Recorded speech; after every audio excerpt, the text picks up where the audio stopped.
Maurice Ashley. Currently leading the tournament, more importantly, leading the Grand Chess Tour is Wesley So with us. Wesley, this was a quick draw on your part.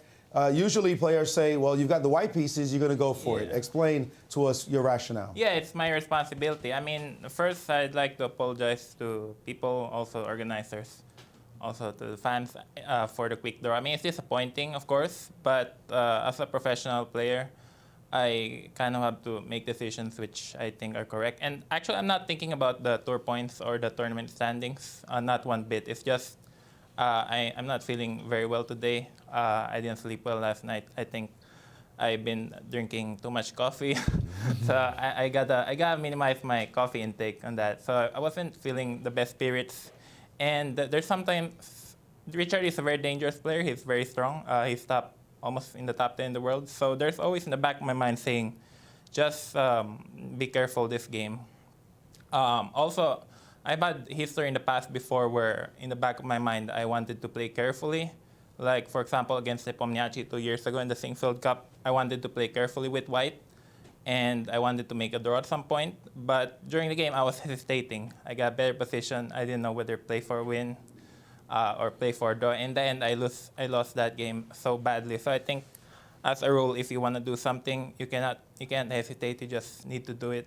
So, yeah, again, I'd like to apologize. It's not my proudest moment, but as a professional, I sometimes have to make decisions like this. And again, I'm not thinking the tour points. Also, against the Berlin, I think White has several ideas that could be playable for a slight edge. But then the game could get long, and if I made blunders, things could go bad. So again, not my proudest moment, but I take full responsibility. We understand you don't feel well. Why all the coffee? What's up with that? Yeah, it's my favorite drink. Yeah? I used to drink every day at home, but yeah, this is my third tournament in a row, so there's a lot of nervous tension also in between games, between rounds. Also, I'm preparing, and sometimes feel like it's good to have a hot drink by my side, but I just need to lessen the caffeine a little bit. So because yesterday I drank coffee at 9 in the evening, and then I tried lying in bed for the next 10 hours, and I could barely sleep. Wow. So that's a big mistake. But again, yeah, obviously it's not attractive to go for a draw with the white pieces, but I play tons of games every year, and sometimes you get some bad games. But I was also happy to save the game yesterday against Fabiano. That's also one of the reasons why I took the quick draw today, because yesterday could have gone badly if Fabiano played a bit better. Let's talk about that game. I mean, it certainly was a difficult one. When you walked out of there feeling like this was a good save? Yeah, I think it was a very good save. I think I wasn't expecting Fabiano to play 1c4, and I think he didn't get much out of the opening, but I also messed things up. And in fact, yesterday was very nice when he played a3. We both missed after bishop takes a3. I just trusted him that he has knight b5, tapping my queen. But then I missed this a6, bishop a5, bishop b4 check idea, which suddenly black is better. Anyway, Fabiano is a great practical player, so he's number 2 in the world. I think yesterday I was doing very, very well, but then he always keep finding these practical chances. And objectively, I'm fine, but practically, it's not so easy to defend. And I made some mistakes. And I was quite fortunate, actually, that he played b4 in the endgame. If he played bishop e3, he could have some real chances. But I was quite confident in my chances of holding this opposite color bishop endgame. But Fabiano, as I said, is very practical, so he just poses problems on his opponents, problems that are not supposed to be there. Your thoughts about how crazy this tournament has been in terms of all the decisive games. We just never see this at the Sinquefield Cup or usually on the tour in big events.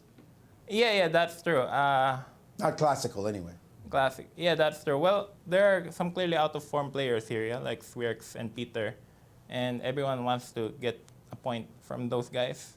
So I think that's one of the reasons. For example, if you look at other tournaments like Norway Chess, like Argentari had a lot of losses last year. Also, John Ludwig Hammer had a lot of losses previous year. When you have one who's clearly lower rated, everyone tries to get a point off them.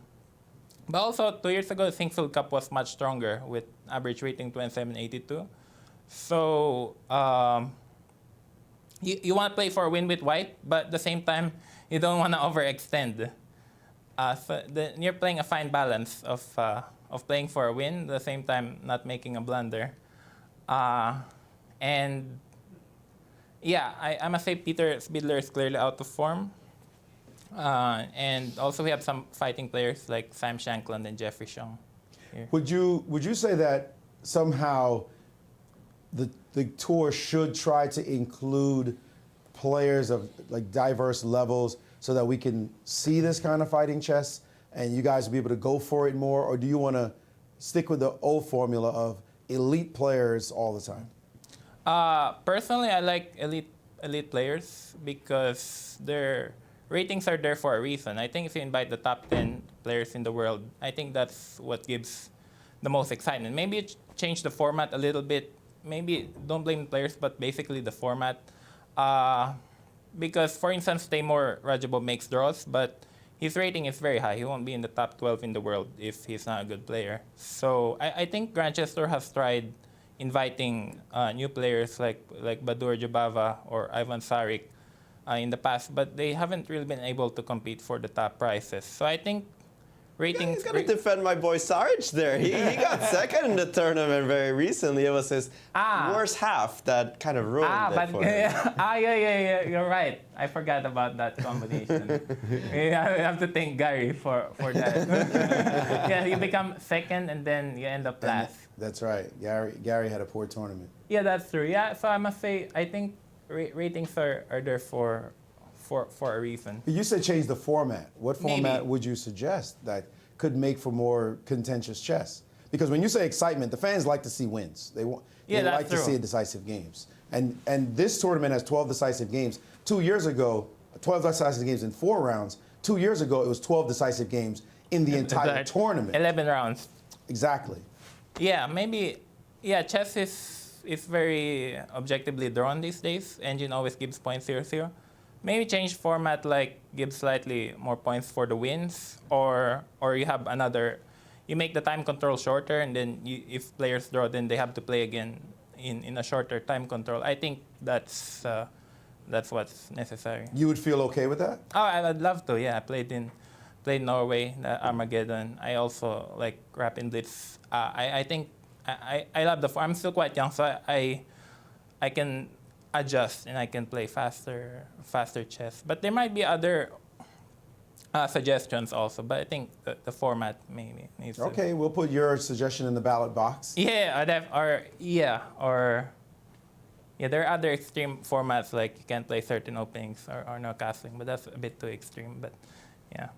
Okay, well, good luck in the rest of your games and stay away from so much coffee. Yeah, that's true. Now I was thinking now I get two rest days and I'm going to rest and get some sleep and try to come back and play some fighting chess where you got a lot of exciting chess coming. We look forward to it. Two quick questions for you, Wesley. The first is that I really liked the Norway chess format when they experimented with the Armageddons. I enjoyed it as a chess fan tremendously. Again, your thoughts, if the Sinquefield Cup or the classical chess events of the Grand Chess Tour was to use that format, would you find that acceptable? Yeah, I'm completely open to it just because I also don't like these draws. Mm-hmm. And if you're going to stick to this format, you're with all the best players, you're inevitably going to have a lot of draws like London 1 year, for example. Right. So I think even if you don't make the game immediately Armageddon, but you can just shorten the time control. So if you draw in a 90-minute game, maybe you can move the 30 minutes. And so on. After move 40, then you can play rapid.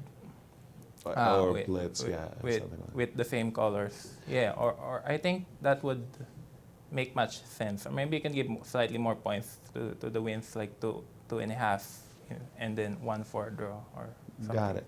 Because you had such an easy rest day, we're going to put you to work as a commentator. Yeah. I know you love it. I just want to turn your attention if you don't mind, to the game of Fabiano and Jeffrey, because this is a kind of a funny Grunfeld defense position, but with colors reverse. And I wanted to ask you, is Fabi overextended himself? He's just played the move A5, Bishop G5, and I've never seen A5 before. me either. I thought 5 A6. That's why I wanted to to tease you with A4 Bishop E6. And as a Grunfeld defense player, what are your thoughts here? I think at first sight looks like Black's just losing a pawn, yeah, like Knight C3 or C. Knight C3, yeah. Or maybe not Knight C3 D4. And Knight E4. the purpose here, of course, is that this pawn, now that the pawn's on A4 already, you don't trap the bishop, right? Yeah, and then plays Bishop E7, Bishop F6. But maybe this is fine for Black, so maybe not Knight C3. But maybe I can play after Bishop E6. I can play C4. Right. D takes C4. Should I take this, trade the Oh, queens trade the queens. King D8. first, and Bishop B7. right? This looks nice for white. Doesn't it? But actually, after C4, I think Fabi will play D4. Yeah, he for sure, because he wants to keep all the pieces and play for win. So he'll play D4. Well, this is the Knight D3. the risk taking that you talked about as white. I mean, okay, Jeffrey's not the highest rated player, Yeah. but he's quite capable. If you give him a winning position, he's going to beat you. Yeah, definitely. Now, Jeffrey's very dangerous. I think everyone is capable. So that's what I mean. You have to take a fine line between taking risks and playing solid, because you don't want to lose with white. But at the same time, I've never seen A5 before. But as I said, Fabi plays for win with both colors. Right. So this could backfire, but he just wants to keep the game going. So that's why I played E4 today, because then you know exactly what your opponent wants. Right. But I thought Black was fine with Knight C6, A5. But it's going to be a tough fight now. Yeah. Wesley, congratulations thus far on your Grand Chess Tour results. Certainly, you're leading for a reason. Well done, and get your rest. We'll see you on the other side of the rest day. There are only 4 players, so Right. fighting for this. So All right. It's nice. I mean, Magnus is not here this year, so, and also Ding. We're missing some crocodiles, that's for sure. All right. Thank you.